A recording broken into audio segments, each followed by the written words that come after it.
di tahun 1917 ini kemudian ada mandat Inggris. Ini kita dengar dengan deklarasi Balfour. Di situ menyatakan bahwa Inggris memberikan Palestine untuk Jews ini, untuk Yahudi ini. Kenapa kok bisa Inggris yang memberikan? Siapa Iran? Apa sih hubungan Iran dengan Israel? Dan apa hubungan Iran dengan Palestine? Ketika pertikaian seperti ini, malah US menggunakan hak vetonya. Tapi kita bertanya-tanya, kenapa sih US itu mengeluarkan hak vetonya, kan kayak gitu kan. Sekali lagi nih, kemanusiaan ini penting banget ya, karena kemanusiaan itu core value dari Islam itu sendiri. Kita banyak bicara tentang masalah hak, tapi kalau kita mengabaikan kemanusiaan tuh justru sayang sekali gitu. Assalamualaikum warahmatullahi wabarakatuh. Pemirsa Suara NU, jumpa lagi bersama saya Rahman Ahdori. Sudah lama kita tidak berjumpa dan alhamdulillah pada hari ini kita sudah bisa memulai podcast setelah libur Idul Fitri. Dan mengawali podcast pasca Idul Fitri ini, kami sudah kedatangan narasumber, teman dan sekaligus kader muda NU yang saat ini sedang kuliah magister di Universitas Islam Internasional Indonesia atau UI3 di Depok, satu-satunya kampus Islam internasional di Indonesia ya. Beliau juga pernah punya pengalaman kuliah di Malaysia selama 3 tahun dan yang cukup membanggakan, beliau melakukan penelitian tentang kajian Timur Tengah di Skotlandia bersama dengan mahasiswa-mahasiswa internasional yang lain. Perkenalkan, inilah dia Mbak Naura Safira Salsabila Zain. Assalamualaikum Mbak. Waalaikumsalam warahmatullahi wabarakatuh. Bagaimana kabarnya Mbak? Alhamdulillah baik, luar biasa. Ya, baru datang dari kampung? Iya benar, dari Madura. Dari Madura ya. Maduranya di mana Mbak? Di Sampang. Sampang ya. Oke, gimana kemarin pengalaman mudiknya nih Mbak? Alhamdulillah lancar karena memang mudik dari 1 minggu sebelum Lebaran, jadi mulus perjalanan. Mulus ya? Aman ya. Mbak, boleh nggak bercerita ke kita nih sebenarnya Mbak ini siapa? Kemudian bagaimana bisa sampai pada titik ini menjadi seorang kader muda NU yang torehan prestasinya menurut kami cukup memberikan banyak inspirasi untuk kader-kader anak-anak, kader-kader muda yang ingin kuliah di luar negeri maupun kuliah di kampus internasional. Silakan Mbak. Ya, perkenalkan nama dulu ya. Nama saya Naura Safira Salsabila Zain, biasa dipanggil Naura. Saya memang lahir di kultur NU ya. Memang di Madura itu kalau istilahnya kata Gus Dur, Islamnya Madura itu NU ya. 2%-nya Muhammadiyah, malah beliau bilang gitu. Tapi agamanya orang Madura itu NU, sorry ya. Nah jadi di situ saya tumbuh berkembang dengan budaya NU. Kemudian saya menikah dengan suami saya yang keluarganya sangat aktif secara kultur maupun struktural di NU sendiri. Itulah yang akhirnya mengantarkan saya sampai di titik ini. Saya sendiri mahasiswa salah satu mahasiswi di Universitas Islam Internasional Indonesia di jurusan Islamic Studies. Saat ini semester terakhir, doanya untuk tesis saya. Ya kebetulan saya juga lulusan dari International Islamic University Malaysia. Di sana 3 tahun dan kemudian melanjutkan di sini dan alhamdulillah diberikan kesempatan dengan beasiswa Kementerian Agama, alhamdulillah akhir tahun lalu untuk melakukan penelitian, belajar di University of Edinburgh. Disitulah saya akhirnya menggeluti bidang pemikiran Islam. Ya itu merupakan perjalanan akademik ya. 3 bulan di sana. 3 bulan. Jadi saya menggeluti pemikiran Islam, Muslim Society secara global, bukan cuma Southeast Asia, bukan cuma Indonesia, tapi secara global. Ya Timur Tengah termasuk diantaranya, dan ya yang jelas political Islam juga bagian dari topik interest yang saat ini saya perdalam gitu. Baik, sangat berpengalaman ya kalau bicara soal pemikiran Islam, kajian Timur Tengah dan konflik konflik global terutama di Timur Tengah. Yeah.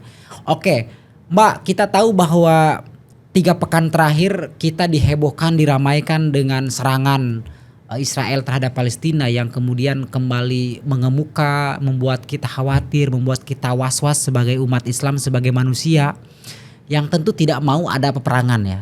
Dan selain itu juga konflik Israel ini menjadi cukup rumit karena di sana juga adanya gejolak-gejolak narasi-narasi soal agama yang begitu hebatnya. Pertanyaan dasar dari kita untuk Mbak Naura nih, apa sih penyebabnya mengapa konflik Israel Palestina itu sulit terurai?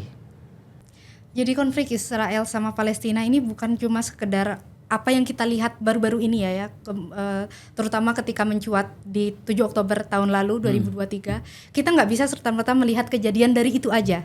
Kita lihat konteksnya apa. Makanya kalau dibilang sulit ya memang karena kita nggak bisa sekedar melihat berita yang sekarang masuk tapi kita nggak tahu konteks. Itulah kenapa kita harus menguraikan apa sih yang terjadi antara Israel sama Palestina. Mungkin dari sejarahnya. Mungkin saya jelaskan sedikit ya sejarahnya tentang Israel dan Palestina. Jadi ini saya ambil dari buku The History of Palestine and the Rise of Zionism to Our Time. Itu karangan dari Howard Shachar. Itu bisa dicek juga bukunya teman-teman. Jadi di situ tuh dijelaskan dari periode ke periode timelinenya gimana akhirnya konflik ini muncul gitu loh.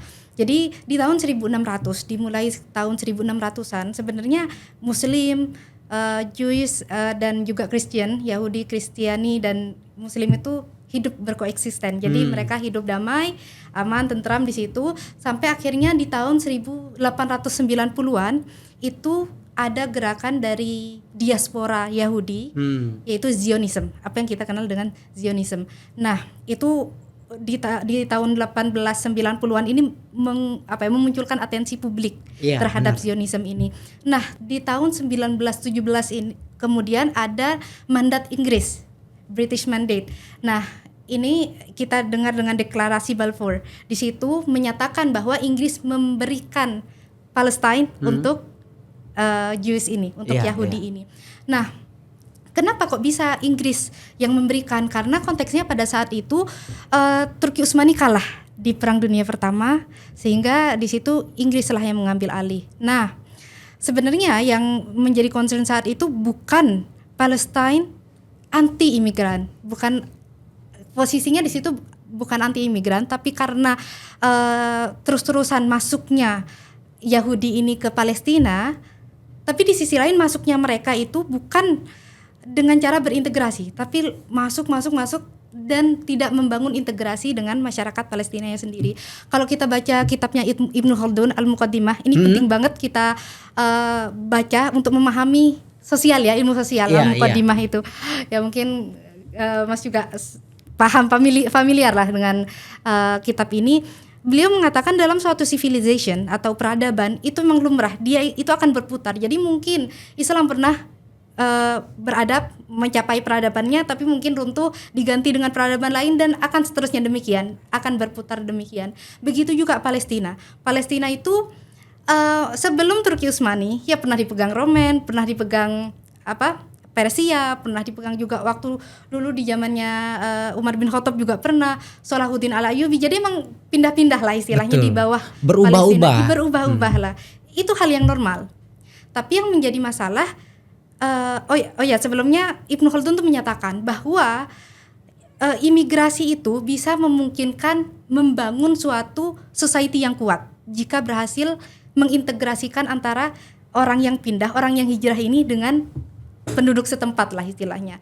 Tapi apa yang terjadi kalau sebaliknya yang terjadi ketika mereka tidak bisa berintegrasi dengan baik, bisa malah melemahkan dan memperkuat tensi gitu. Itulah yang terjadi ketika perpindahan Yahudi ini ke Palestina. Mereka datang tapi tidak berintegrasi dengan baik. Ya, tidak berintegrasi, tidak ada hubungan yang cukup baik ya. Iya, padahal sebenarnya kalau kita lihat dari kita kan sama-sama Abrahamik ya. Kalau diiniin, kebetulan saya juga backgroundnya comparative religion. Kita tahu kalau Islam, Yahudi dan Kristen itu adalah Abrahamic religion. Seharusnya kita punya kesinambungan sejarah lah istilahnya. Punya kesinambungan yang mungkin mudah untuk berkoneksi atau mudah saling terbuka, saling benar. berkomunikasi. Kayak gitu. Tapi ternyata apa yang terjadi tidak mudah. Maksudnya mereka malah mengoperasi kayaknya memang karena banyak faktor yang sebagaimana Mbak singgung tadi ya, banyak faktor sejarah juga yang memang antara Palestina dengan Israel itu juga tidak pernah bersatu begitu ya kira-kira. Oke. Selain itu dari sejarah yang sudah disampaikan, apalagi Mbak yang bisa disampaikan oleh Mbak Naura berkaitan dengan sulitnya bersatu antara Palestina dengan Israel atau sulitnya meredam konflik di dua negara tersebut. Bahkan kan yang terbaru Israel menyerang Iran, Iran awalnya juga menyerang Israel karena jenderalnya ada yang meninggal di Suriah. Kira-kira begitu ya? Iya benar. Nah, Mbak Naura sendiri melihat itu seperti apa, Mbak? Ya, memang rumit. Kalau saya memahami suatu permasalahan yang kompleks demikian, kita sekarang yang tadi sudah saya jelaskan juga terkait sejarahnya, setidaknya kita tahu konteksnya. Oh, berarti memang mereka ini bertikai ya, istilahnya satu sama lain. Nah, yang terjadi kenapa tiba-tiba ada Iran nih kan kayak gitu kan? Gimana caranya dipecahkan? Apa sih sebenarnya siapa Iran? Apa sih hubungan Iran dengan Israel dan apa hubungan Iran dengan Palestina? Itu yang penting kita ketahui. Kita tahu Iran itu adalah salah satu negara yang secara geografis ya di Asia bagian barat daya. Ya dan ya kalau kita pernah baca kitab ya Persia. Nah, Faris itu Iran. Nah, sekarang posisinya dia tuh sebenarnya apa sih sama Israel? Jadi sebenarnya mereka Iran dan Israel ini sempat memiliki hubungan baik. Sempat. Karena Iran pernah sempat mendeklarasikan kemerdekaan, pengakuan atas negara Israel. Tapi ternyata itu menimbulkan banyak protes dari para ulamanya sehingga Perdana Menteri saat itu Ahmad Mossadegh menegaskan kita harus membatasi hubungan Iran dengan Israel. Akhirnya dikudeta Ahmad Mossadegh itu dan Reza Shah Pahlavi masuk. Di situ mulai ada lagi kerjasama Iran sama Israel yang menguntungkan Israel. Di situ makin banyak protes, akhirnya adanya Iranian Revolution. Iranian Revolution ini mungkin familiar bagi Indonesia juga karena di masa-masa 19-an lah, 1979 ya Iranian Revolution itu pemuda-pemuda di Indonesia itu mulai ada semangat kebangkitan Islam dan sebagainya lah. Setidaknya mereka ada yang beberapa yang ngefans sama Ayatullah Khomeini yang kayak gitulah. Ada juga yang sudah mulai ada gerakan-gerakan dakwahnya. Tapi kita harus pahami ini kan politik ya. Jadi betul. Setiap negara itu punya kepentingannya masing-masing sebenarnya. Nah, apa yang dilakukan apa yang dilakukan Iran kemarin itu nggak ada kaitannya sebenarnya sama Palestina. Itu adalah murni pembalasan dari apa yang Israel lakukan. Iya benar. Dalam mengebom pada 1 April ya waktu itu mengebom konsulat Iran di Suriah di Damaskus ya kan. Ya secara hukum internasional itu melanggar. Karena apa? Bangunan diplomatik itu dilindungi sama hukum internasional. Jadi ketika bangunan diplomatik ini dihancurkan itu artinya menghancurkan negara. Sehingga secara etik ya itu nggak melanggar balasannya Iran gitu loh. Nah, akhirnya dibalas lah pada tanggal sekitar pertengahan April dibalas oleh Iran untuk menyerang markas militernya si Israel. Dan ternyata setelah itu dibalas lagi sama Israel gitu kan. Ke markas di Isfahan kalau waktu itu di Isfahan di markas militernya si Iran. Nah, di situ walaupun sebenarnya Israel nggak mengakui tapi di situ udah nyata senjatanya tuh luncurnya dari Israel. Di sini yang kemudian menimbulkan kekhawatiran masyarakat. Betul, sangat khawatir Mbak dengan kondisi perang di Timur Tengah ini sangat khawatir. Bahkan kan ini berdampak terhadap perekonomian juga. Iya benar. Ekonomi bergejolak itu ya karena betul sekali. Ya karena konflik di Timur Tengah misalnya salah satunya soal BBM, minyak mentah itu kan juga diantisipasi akhirnya. Khawatir memunculkan inflasi dan lain-lain. Iya benar. Iran tuh salah satu produksi yang memproduksi minyak, jadi otomatis akan mempengaruhi ekonomi dunia itu. Iya, jadi kalau kata para ekonom ya salah satu dampak langsungnya itu.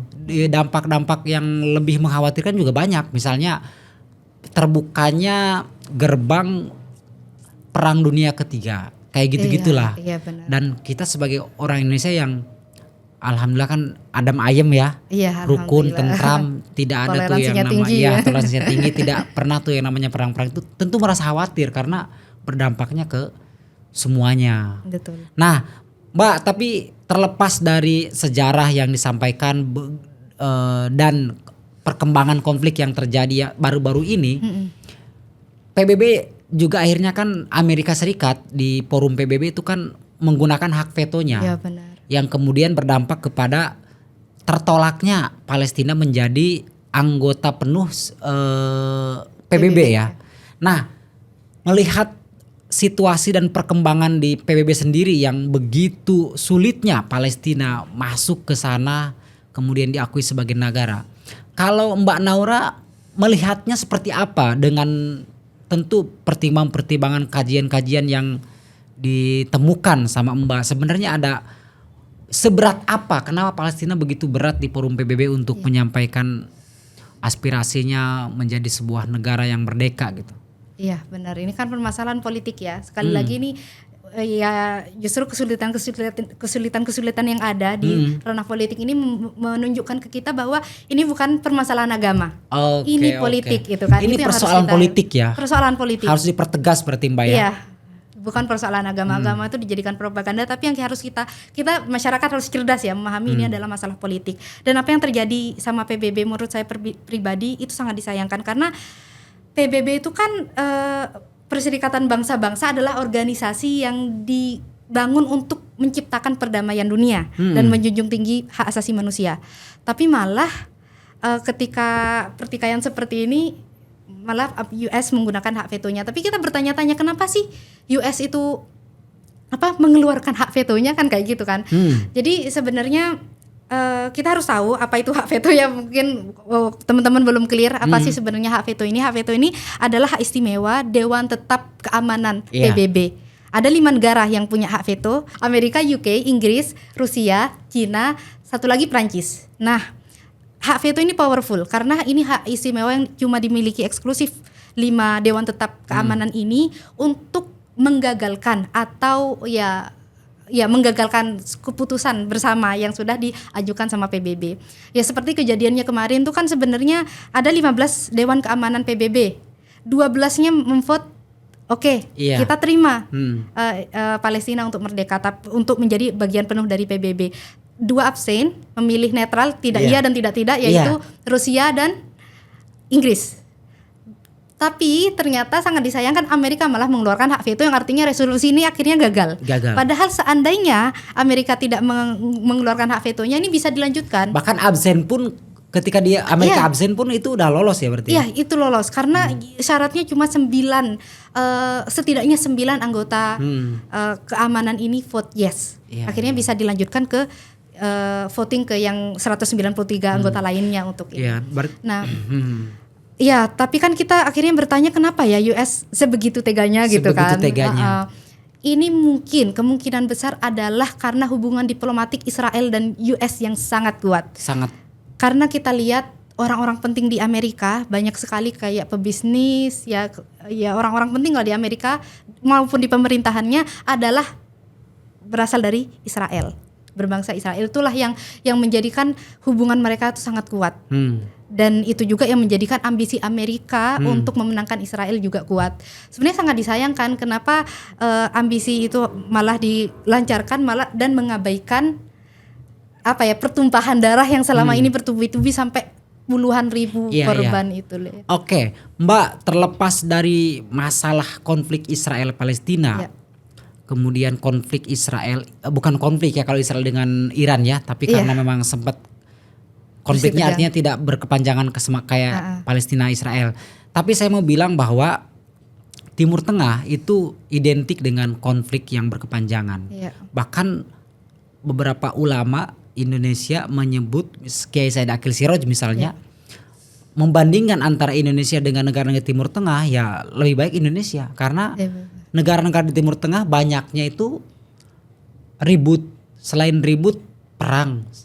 Kemudian saling bunuh-membunuh. Nah, kalau berdasarkan temuan-temuan di penelitian kajian Timur Tengah yang Mbak lakukan bersama teman-teman di UI 3 maupun dengan teman-teman di Skotlandia tadi, bagaimana sih sebenarnya kajian akademiknya yang kemudian ditemukan dalam konteks masalah yang terjadi di negara-negara Arab atau negara Timur Tengah tadi? Sebenarnya persoalannya apa? Kenapa negara-negara Timur Tengah cenderung seperti itu gitu, kulturnya, kondisinya dan lain-lain gitu, Pak? Iya, mungkin kalau negara Arab sendiri kalau dilihat dari sejarah ini juga saya pernah belajar bahwa memang secara karakter mereka juga memiliki ada barbaric ya kita katakan di situ tanda kutip ya barbarik, emang suka berkelahi berperang. Tapi kalau di ya, itu secara kultur ya tentu ya. iya, kalau kita lihat ya bagaimana Rasulullah menyelamatkan Arab waktu itu. Karakter Arab kan memang apa tuh namanya keras ya. Iya, barbar. Barbar di zaman itu. Makanya disebut dari jahiliyah ke iya, jadi dari zaman kegelapan. Zaman kegelapan kemudian datanglah Islam memperkenalkan apa terang cahaya lah istilahnya. Nah itulah yang dan itu terus berlanjut karena memang kompleks sekali. Ketika kita belajar politik itu memang nggak bisa serta-merta belajar dari satu pihak, satu sisi. Kita harus lihat dari kacamata sisi yang ini, kacamata yang ini itu untuk memahami betapa kompleksnya permasalahan politik Timur Tengah. Saya waktu di Edinburgh itu belajar regional perspective in globalized Muslim world. Itu memang dirinci satu persatu politik Timur Tengah. Semuanya, Iran, Syria, Lebanon, sampai pun Indonesia masuk di bagian Southeast Asia, itu semuanya masuk di politik-politik yang di Muslim majority country. Ada apa sih sebenarnya? Dan memang ketika dipelajari, setiap masing-masing negara itu punya masalahnya sendiri. Kayak Afghanistan. Contohnya Afghanistan punya masalah dengan apa yang konflik terbaru itu Taliban dan lain sebagainya, itu kompleks. Kita nggak bisa serta-merta menjudge, oh ini karena serakah dan sebagainya, itu banyak kompleks. Jadi harus dipelajari sejarahnya lah. Tapi yang menarik saya tuh baca karyanya Edward Said. Kalau Mas familiar, beliau adalah orang yang orang berdarah, akademisi berdarah Palestina Amerika. Iya. Dia itu memiliki pandangan kritik lah atas kekerasan bagaimana dunia memandang Timur. Iya. Karena dunia memandang Timur kadang-kadang dikesampingkan gitu loh, dianggap the other. Makanya ada istilah Orientalism, yaitu betul. melihat Islam dari kacamata Barat. Jadi kacamata Barat itu melihat bukan Islam, tapi Timur ya. Jadi kacamata Barat tuh melihat Timur, apalagi Arab gitu tuh memandang sebelah mata. Sehingga itulah yang menjadikan hegemoni Barat terus berlangsung ke negara Arab itu. Dan negara Arab juga merasa ya punya hak untuk bela diri dan sebagainya, itu yang menjadikan kompleks. Tapi kita harus pahami bahwa dari kajian beliau tentang Orientalism ini, kita melihat bagaimana seharusnya kita sebagai mahasiswa, kita sebagai akademisi atau teman-teman sebagai orang yang mau belajar tentang kayak gini ini, kita harus terus mengkritisi. Kita harus bisa melihat apa sih yang sebenarnya terjadi. Jangan mudah kebawa arus gitu loh. Itu. Jadi beliau bilang ini penting banget. Beliau bilang identitas atau moral seorang intelektual, seorang yang mau belajar lah istilahnya, itu harus mampu memposisikan dirinya untuk tidak selalu tunduk pada kekuasaan. Gitu. Ketika kita bisa mengkritisi kekuasaan dan membela orang-orang kaum yang tertindas, itulah sebenarnya moral dan identitas kita gitu loh. Jadi emang teman-teman ya sarannya mungkin dibaca dulu bukunya Edward Said yang Orientalism itu menarik sekali, walaupun banyak karya lainnya yang bercerita tentang bagaimana konflik yang terjadi secara global ini di dalam perspektif Barat dan bagaimana beliau men-tackle itu semua. Itu tuh penting banget untuk diketahui. Penting dan yang juga harus dipertegas tadi kayaknya memang benar apa yang disampaikan oleh Mbak Nahura sendiri bahwa urusan politik itu agak ruwet ya. Selain ruwet, sayangnya padahal sama-sama negara di Timur Tengah, sama-sama negara Arab, misalnya Arab Saudi, sampai saat ini kan cenderung cuek ya dengan kondisi Palestina. Itu ada juga hubungan itu rumit. Ini politik lagi. Ini politik ya. Jadi ternyata ketika diusut memang Arab Saudi kenapa dia absen lah setidaknya, dia acuh tak acuh karena emang hubungan diplomatik sama Amerikanya kuat. Dan Arab Saudi menormalisasi Israel. Jadi tentu susah untuk Arab Saudi juga melakukan tindakan secara langsung. Betul. Jadi mereka diem aja gitu. Ya itulah makanya ini bukan kasus agama kan? Iya benar. Tapi ini memang politik. Iya Mas, benar. Menariknya saya melihat memang propaganda agama ini juga dijadikan seakan-akan mempengaruhi masyarakat untuk memperkeruh konflik ini. Jadi kayak sangat disayangkan. Kita harus berpikir lebih cerdas gitu loh untuk perkara ini. Nah, kita akan masuk ke yang tadi disinggung oleh Mbak sendiri berkaitan dengan aktivitas sebenarnya aktivitas Mbak Naura pergi ke suatu negara bersama teman-teman untuk melakukan penelitian, kemudian sekarang menjadi seorang mahasiswi yang kajiannya kira-kira di sana ya. Kalau saat di Skotlandia itu apa yang dilakukan sama Mbak Naura, kemudian apa kira-kira yang relevan untuk diterapkan agar konflik di Timur Tengah, konflik dimanapun kaitannya dengan Islam maupun konflik-konflik agama dan konflik yang lain itu tidak terjadi? Ya, ketika di exchange di Edinburgh, saya sendiri dimasukkan di jurusan Globalized Muslim World, yaitu kita belajar tentang Muslim di seluruh dunia. Jadi bukan cuma Indonesia, bukan cuma Timur Tengah, tapi di seluruh dunia, melihat bagaimana Islam seharusnya bertindak lah ya. Yang penting dari situ adalah membawa nilai-nilai kemanusiaan. Karena apa? Saya inget banget Mas, ini waktu pecahnya konflik yang saat ini terjadi, waktu itu kan 7 Oktober kan, terus berlangsung, itu benar-benar masyarakat gak cuma muslimnya, yang saya pikir wah ini jangan-jangan, saya sempat bersuudzon nih, jangan-jangan narasi Islamofobia akan naik nih gitu kan, karena emang selama ini kan propagandanya agama, tapi ternyata enggak, banyak non muslim aktivis, mungkin bahkan yang mereka menjadi korban maksudnya apa gimana? Bukan, tapi mereka menyuarakan gitu loh, menyuarakan perdamaian, menyuarakan apa kemanusiaan ini, membela Palestina, dan ya itulah yang saya perlu highlight adalah yang menjadi bagaimana juru kita, damai lah kira-kira gitu ya. Iya, exactly. Jadi kita harus apa ya, memperjuangkan kemanusiaan ini. Saya ingat banget waktu itu Gus Yahya hadir di forum PBNU yang diadakan di UI3 di kampus saya, itu tentang building peace between Israel and Palestine in the basis of Sunni Islamic jurisprudence. Jadi beliau itu membawa tema ini tahun lalu 2023 waktu Ramadan, jadi awal tahun lalu ya, waktu itu beliau membawa tema ini untuk mencapai bagaimana kita bisa akhirnya mengakhiri lah ikut serta dalam mendamaikan dua negara ini. Kita penting untuk, beliau mengatakan kita penting untuk memahami konflik ini dari segi fikihnya, bukan untuk menghakimi satu negara, bukan untuk menghakimi Israel ataupun menghakimi Palestina.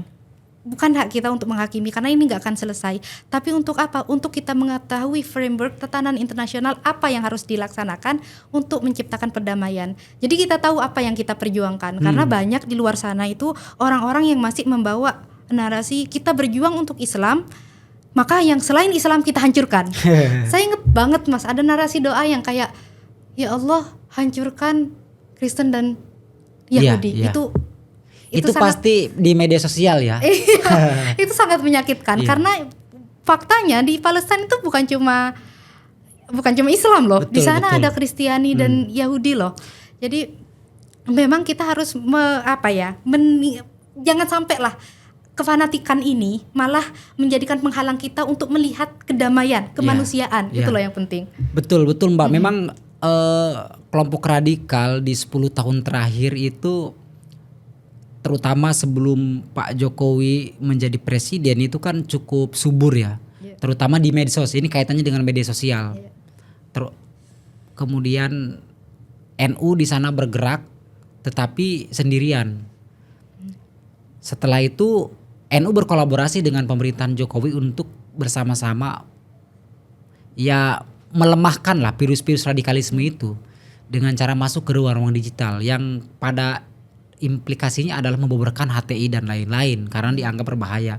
Cukup subur sekali, dan saya juga cukup sering banget Mbak menjadi korban sih enggak ya, tapi kita melihat di postingan-postingannya itu sangat berbahaya gitu, narasi-narasinya yang kira-kira yang selain Islam habisinlah kayak gitu. Bahkan darahnya halal gitu kan.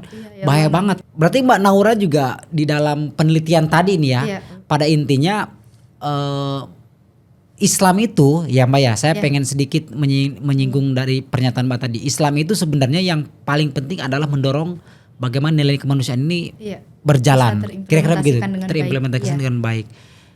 Terus apa Mbak kira-kira secara praktis yang mesti dilakukan oleh kita sebagai anak-anak muda, sebagai umat Islam, sebagai kader bangsa, dan sebagai orang NU agar kemudian nilai-nilai kemanusiaan itu ya benar-benar terimplementasikan dengan baik.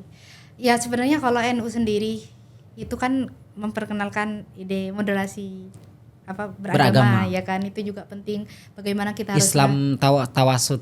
Iya, tawazun. Ya, tawasud. Ya itu tuh bagaimana kita akhirnya bisa Islam wasatiyah, maaf. Wasatiyah, Islam ya tawasud benar. lagi. Islam wasatiyah. Tapi emang dari tawasud kan jadi wasatiyah. Wasatiyah Islam itu memang gimana caranya dua kemanusiaan dan kemaslahatan itu terimplementasikan dengan baik. Toleransi, akhirnya tercipta toleransi dan kita bisa hidup koeksisten dengan berbagai macam keberagaman yang ada gitu loh. Jadi yang saya highlight itu tadi tentang bagaimana sih sebenarnya apa yang harus kita lakukan, terutama mencerdaskan diri sendiri sebenarnya.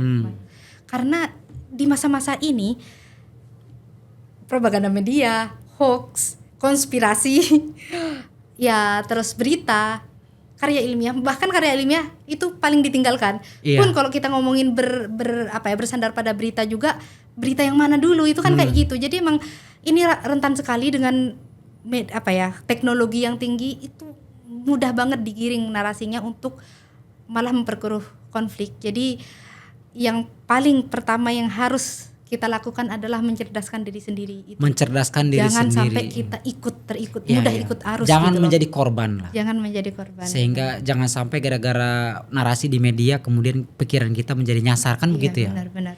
Oke Mbak.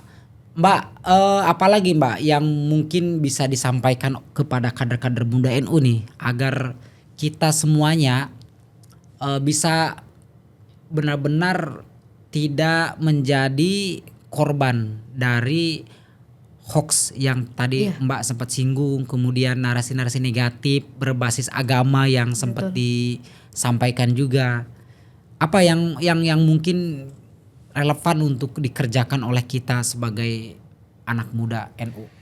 Ya, saya itu ini mungkin relevan ya. Saya pernah belajar kaidah mala yudroku kulluhu la yutroku jalluhu. Apa yang tidak bisa kita lakukan semuanya, jangan tinggalkan semuanya. Dalam perkara ini membantu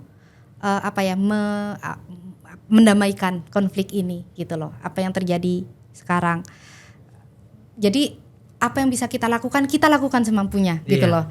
Ya kayak tadi belajar mengedukasi diri sendiri. Kalau kita teredukasi berarti mengedukasi teman-teman kita.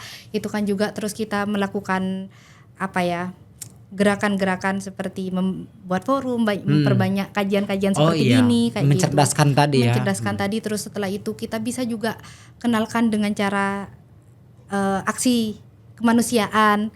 Sekali lagi nih, kemanusiaan ini penting banget ya, karena kemanusiaan itu core value dari Islam itu sendiri. Kita banyak bicara tentang masalah hak, tapi kalau kita mengabaikan kemanusiaan tuh justru sayang sekali gitu. Dan Indonesia kan punya Gus Dur ya. Iya. Sebagai tokoh pluralisme. Ya, exactly. Jadi itulah yang penting, bahwa sikap kita terhadap kemanusiaan itu sekarang saya kan waktu itu sempat viral ya tentang kemanusiaan, like humanity above religion. Ini bukan masalah posisi-posisian, yang mana yang di atas, mana yang bawah, tapi sikap kita seharusnya mendahulukan kemanusiaan kemudian agama. Kenapa? Karena kemanusiaan itu tidak bertentangan dengan agama. Jadi jangan ngaku. Justru yang aneh, orang yang ngaku agamis tapi menentang kemanusiaan. Itu yang harus yang kita harus pertanyakan lah, kok bisa gitu loh. Jangan malah yang kayak ginilah yang bisa menodai Islam itu sendiri, karena Islam sebenarnya emang damai ya kan, ramah, cinta kasih kan kayak gitu. Itu ya kita sebisa mungkin mempelajari, ya memahami. Salah satu contohnya tadi wasatiyah Islam ya kan, itu yang sudah yang dijalankan sekarang oleh Kementerian Agama kita, juga PBNU membantu sebagai kerjasama organisasi ormas masyarakatnya yang juga melancarkan ini bisa terimplementasi dengan baik di Indonesia kayak gitu. Ya semoga lah kita bisa sama-sama belajar, sama-sama mencerdaskan lah untuk memahami apa kompleksiti yang ada di sini. Gitu. Siap. Mbak Naura, terima kasih sudah hadir di Suara NU. Tapi sebelum itu kita pengen nanya pengalaman aja sih. Bagaimana sih potret keberislaman di Malaysia, kemudian membandingkannya dengan di Indonesia? Mungkin apa yang bisa dilihat disampaikan oleh Mbak Naura sebagai orang yang pernah tinggal selama 3 tahun di Malaysia?